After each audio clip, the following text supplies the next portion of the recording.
Alrighty, welcome back. This is my 10-minute drawing challenge where I draw one prompt over 7 days at 10 minutes per day. Now, if this is your first time seeing one of these drawing challenge videos, the gist of the idea is this. Every day in January, I drew a 10-minute drawing from a prompt suggested by somebody who follows me on Instagram. I posted the drawings from all of those prompts across my social media, including weekly recap videos here on YouTube. Check them out if you haven't seen them already. At the end of the 31 days, I collected together all the feedback across all the different social medias and I chose one favourite from each week of the month. What you can see on screen right now was the original 10-minute drawing by a suggestion from HumanXOdd on Instagram. The suggestion was a bird carrying a city on its back. Now, it was really enjoyable and freeing to be able to draw this in a quick 10-minute drawing. I didn't have time to agonise over details. I just had to put everything down and hope for the best. And so now for the first 7 days of February, each day I've been putting 10 minutes into a longer version of this. And that makes a total of 70 minutes or just over an hour. Let's see how much of a difference that really makes. Now, to keep everything the same, I'm using exactly the same materials as I used in the original drawing. If you're interested to know what they are, it's a Canson 220 GSM paper, A3 size, Cretacolor drawing pencils, a HB, a 2B, a 4B and a 6B, a common old plastic eraser and some tissue paper for blending. Now you'll notice that I'm starting out my drawing with a lot of very light feathery lines. While it's making it a little bit harder for you to see the early stages of this, it's actually a really good way to start a drawing because it allows you to put down lines that you can later move and erase and draw back over the top of. And if you're a beginner to drawing, this is a great technique for you to learn because it gives you the opportunity to make some mistakes and still be able to erase them and move things around. At this early stage of the drawing, the eraser gets plenty of action as well. Don't ever be afraid to use the eraser. So take your time in the beginning and get everything right. And that's something that I can do in this drawing because I've got more than 10 minutes to finish the whole drawing. I can take a bit more time and really map everything out the way I want it. Do you remember the first drawing? Take a look now and see how they compare after the first 10 minutes of the second phase of this challenge. And as we move into the second day of drawing, I'd just like to point out that if you're having a hoot watching this video, it would be really appreciated if you would hit that like button. And if you want to owl at me for making bad jokes, you can do that in the comment section below. I'd love to hear what you have to say. Now, as we move through the second part of the drawing, I still am very heavy-handed with the eraser.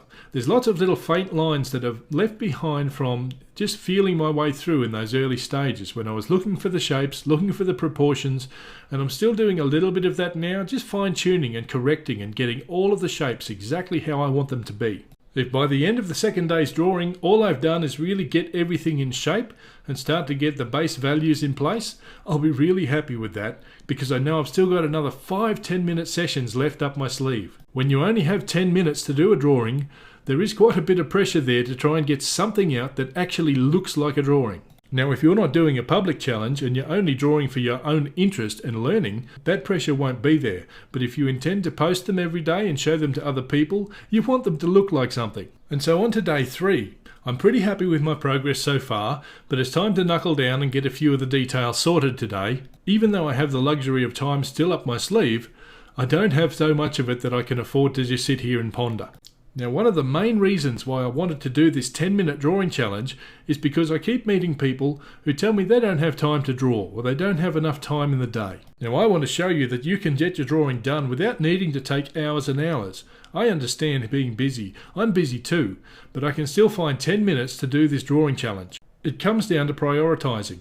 I made the decision that I'm going to do 10 minutes of drawing every day, and so I do that the very first thing when I get out of bed. That way, no matter what else the day throws at me, I know that I've got my drawing done, and it makes me feel good for the rest of the day. And as you can see from this drawing, by giving myself that little bit of extra time and working on the drawing over multiple days, I'm able to really enjoy the process and I'm getting more into the drawing. And as we move into day 4, that reminds me of that great owl boxer, Muhammad Ali.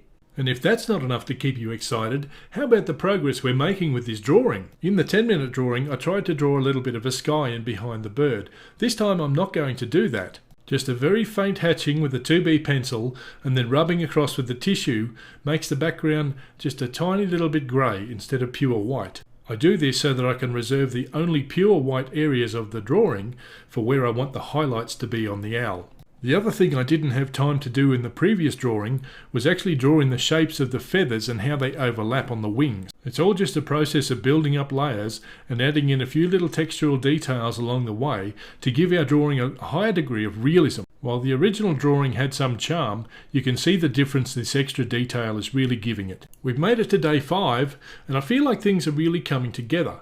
I still need to do a fair bit of work on the right hand wing, but otherwise, the bird is more or less in place. All the structures are there. It will simply be a case of playing with the values and continuing to balance the drawing as we add things. What do you get if you cross a kitten and an owl?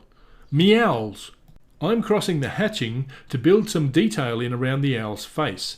Every little line is going to give this drawing a little bit more energy and a little bit more detail. Lines are so powerful. And if you really want to know more about lines, I have a whole module of my course devoted specifically just to teaching you what lines do and how you should use them. Learn to master lines and you learn to master drawing. It's as simple as that.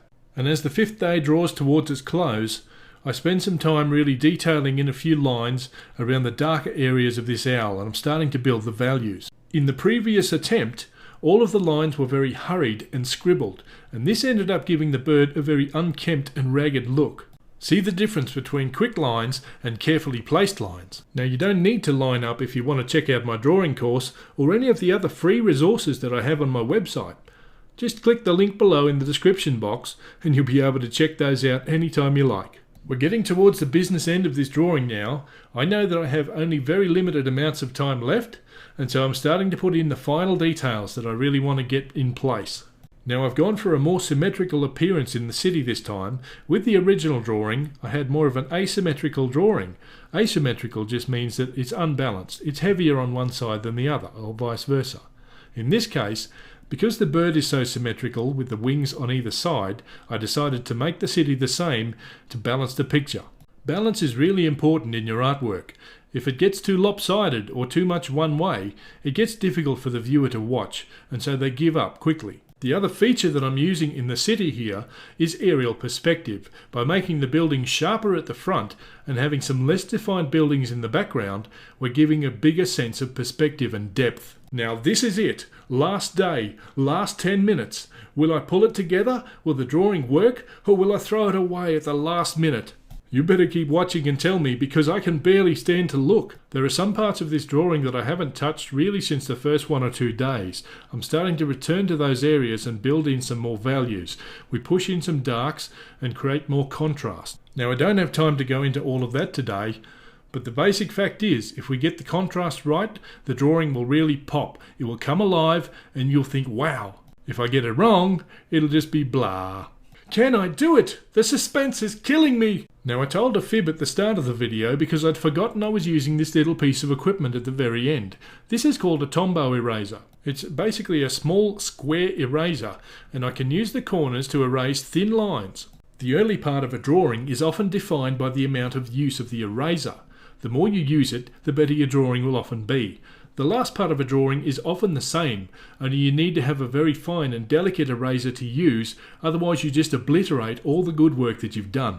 Now some people like their drawings to have a very smoothly blended surface. Now this works really well for some things, but it doesn't suit everything you're ever going to draw. And while 7 10-minute sessions isn't enough time to draw every detail of each feather in great detail, I can still get the appearance of the different textures just by using my lines and values. And guess what?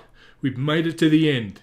That's 7 10-minute drawing sessions. Now answer me this question.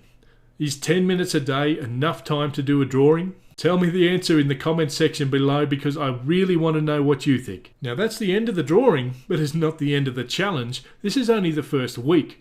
I'm going to do this for 3 more weeks throughout the remainder of February, so watch out for a new video every week. See if your favourite drawing made it through to the end. Thank you so much for watching, have a wonderful day, and bye bye.